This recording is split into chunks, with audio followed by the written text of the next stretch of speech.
तुम्हाला सगळ्यांना तर माहिती आहे, मी आणि माझे मित्र अबंडंट बिल्डिंग एक्सप्लोअर करण्यासाठी आलेलो आहे. हा आहे त्या बिल्डिंगचा फर्स्ट फ्लोअर. बघा, या ठिकाणी पूर्ण जाळलेलं दिसतंय. मी थोडंसं तिथून कॉर्नर साईडला गेलो आणि तिथनं म्हणलं एक व्हिडिओ तर शूट करू. बघा किती भारी दिसतं वरून. पण त्या सुंदरतेचा उपयोग काय, पूर्ण आता जळालेलंच आहे. इथून कोपऱ्यापर्यंत बघत गेलं तर पूर्णतः आग लागलेली होती. इथं म्हणजे पूर्ण नुकसान तर केलेलंच होतं ऑलरेडी. वापस मुलांनी पण खूप काही सगळं तोडलेलं आहे इथं. पूर्णतः झालेलं. इथून प्रॉपर दिसतं की या ठिकाणी किती आग लागलेली असेल. मग पुढं आलो. पुढे एक मोठी काच होती. त्या काचेवर म्हणजे थोडीफार आग लागलेली असेल, पण पुढं बघितलं तर सगळी काचच फोडून टाकलेली आहे सगळ्या मुलांनी आत येऊन. आता बंद पडलेली बिल्डिंग आहे म्हणल्यावर कोण पण येऊन तोडफोड करणारच. मग तिथून पुढं गेलो आम्ही. पुढं आल्यावर बघितलं तर हा पूर्ण स्विमिंग पूलचा एरिया. आम्ही तर खाली जायचा विचार केला होता, पण नको म्हणलं मित्रांना, कारण की खाली गेल्यावर काय असेल काय नसेल ते सांगता येत नाही ना.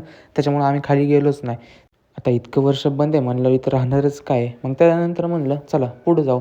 तिथून निघालो आम्ही सेकंड फ्लोअरला. सेकंड फ्लोअरला जाता जाता बघितलं इथं वॉलपेपर लावलेला. इतका क्लिअर वॉलपेपर होता ना, म्हणजे हात लावला तरी त्याला वाटत होतं की असं वाटत होतं तर आत्ताच लावलेला असेल. पण काय, खूप जुना वॉलपेपर, म्हणजे असं एकदम क्लिअर दिसत होता. आता भेटू पुढच्या व्हिडिओमध्ये.